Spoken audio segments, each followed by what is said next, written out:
An Amphibia review. Hooray. I have to finish Amphibia. I gotta get in. I gotta put the time in. Gotta put the work in. And we got a fun Halloween style episode, which is pretty fun. And I do like that they went the extra mile to like make the opener like Halloween style. Like they added like, scarier music and like lightning crashes and gave it like a old film like filter. I like that. I like that they made it a little bit scarier. So the whole premise of this episode is there's a blue moon, like evil blue moon thing that's happening in Wartwood, where you go around, knock on people's doors, and you ask for like survival supplies, and you have to survive the night. But if you go outside and look at the moon, it's going to turn you into a monster. So Anne's like, "Oh, cool! It's like Halloween. It's like a holiday." And they're like, "No, Anne, it's not a holiday. It's like a survival thing. It's not a holiday." But it's so Halloween because it has a creepy vibe. There's pumpkins. There's everything that would make Halloween Halloween. And like how Anne explains what Halloween is, and then Polly's like, "Oh my God, it's the greatest thing of all time. You get to go around, you get candy, and if people don't give you candy, you get to big pranks on them." But so they're gonna shut in, the shut in holidays. So they're gonna lock themselves in, and then they're going to pass the time. They're gonna tell scary stories, and the whole purpose of the scary stories is to scare you so much to frighten you to remember to never go outside. Like, I just love it that they just go there with this insane plot. I just love it. So, and everyone's gonna tell stories, right? Polly's like, I got a great story. It's about like this family went to an inn and there were cannibals. And like, wait, we lived that, Polly. we physically did that, so you don't need to tell the story. So Anne goes first. Phone Mo. And this is a fun little what if story because Anne is like, oh, it's like my school, but not my school. And what makes this a cool, fun little thing is all the Amphibia characters are like human characters. So we got Polly and Sprig, but like the human versions. They're super adorable. And it's not Anne, it's Anna. It's just weird to hear Sprig's character say Anna and not Anne. It just makes me feel weird. It's like, wait, that's not her name. But there's they're looking at their phones, looking at funny phone videos, and then there's a phone video that's cursed. And if you watch it, you die. And it's supposed to be this cute cat video.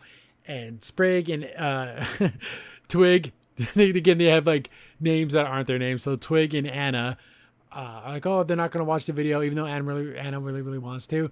But it's like, oh no, better safe than sorry. Don't watch it so we don't get killed. Of course, Anna can't help herself because she got to do everything everyone else is doing. It's a really cute video, super funny. And then the next day at school, another one of the kids is missing. And so it's like, oh no, it's really happening. And then another kid goes missing. So it's the urban legends coming true. Anna's in her house, like playing fan fiction with their little toys, like making them kiss and stuff. And I like, she's like, and they said I couldn't write dialogue. It's like the worst ever. Twig's like, hey, you didn't watch that video, right?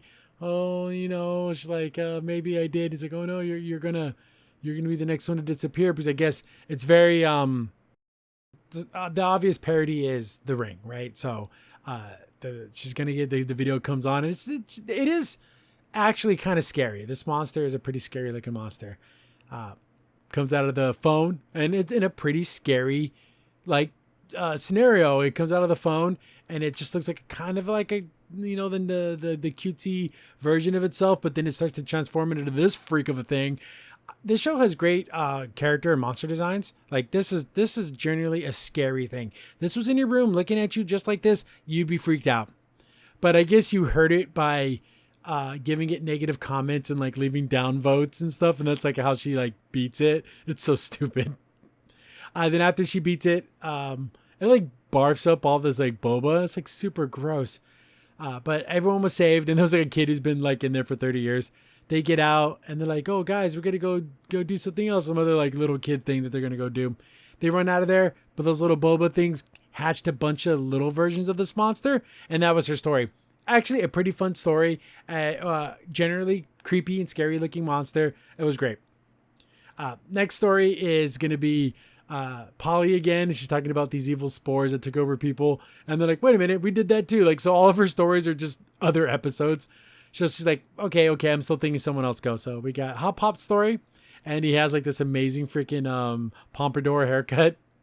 He picks up a traveler because he was like a carriage driver, so basically a cab driver.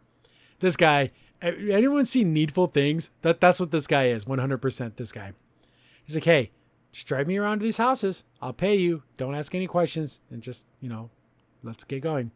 Stops at one house. He's like, hey, this is like old man, whatever. Goes in there. You hear like a scream, then he leaves. So like, obviously he's death. He's there to pick up people when it's their time to go. So Hop Hop is starting to get like, well, what are we doing? Like you're going to these houses and like, you don't know what, like what's going on. What is your business? Oh, don't worry about it. Just move on to the next house. So he's just basically stopping everywhere and reaping souls. And this is a pretty scary looking dude. I mean, the tall, kind of rich guy, but look at this. Look at his eyes. Look at his teeth. He's a scary character. But he's like, just don't say anything, and you'll get your money in the end. Then the last stop is Hop Hop's house. He's like, oh no, you're here to kill me. But he doesn't kill him. He just takes his hair. Because he was bald and he wants his cool haircut. And the whole story is about how Hop Hop lost his hair. Hop Hop, no one cares. Wouldn't it be great if this actually happened? It's canon in my mind that this event actually did happen. So he met Death, and then Death didn't kill him. He just wanted his hair. Polly is going to tell another story, but the story is about the evil monster that's Anne. And Anne's like, what the hell, Polly? Like, you can't tell a story about me.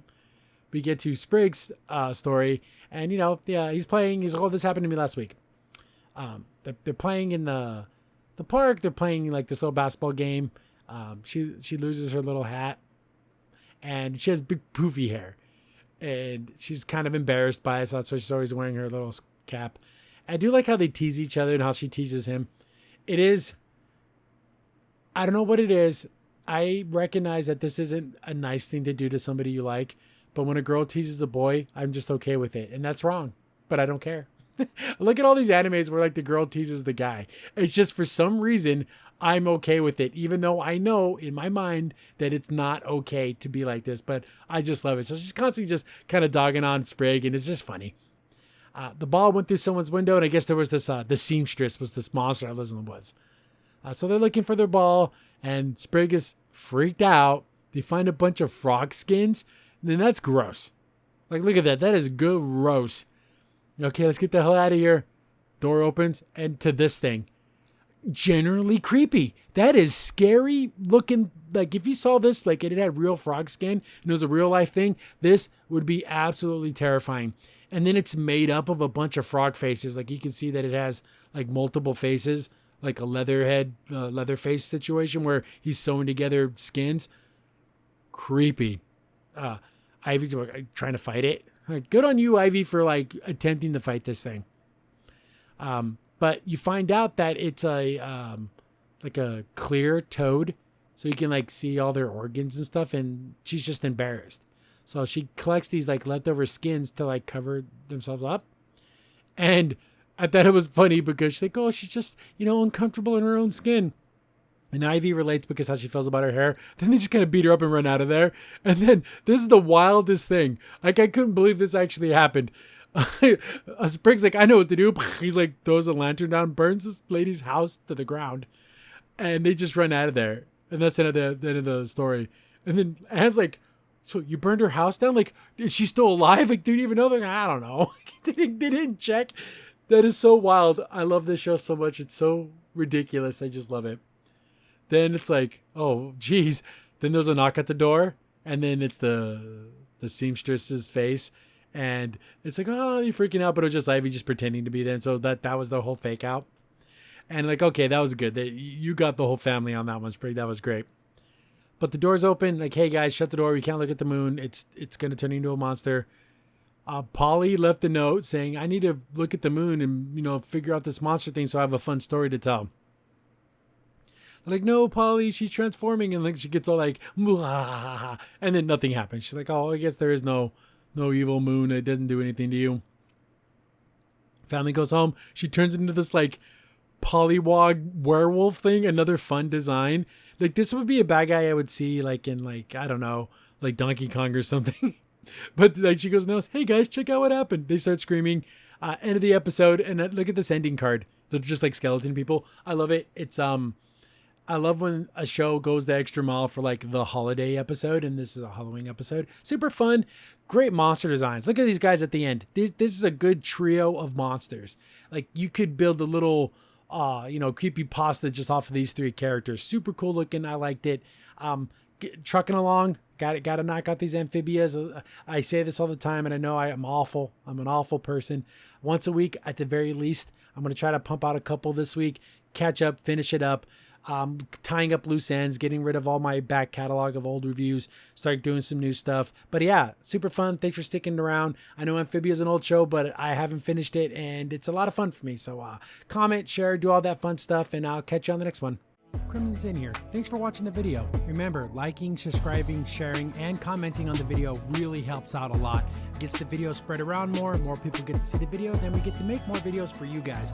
So thank you, and we appreciate every single one of you guys.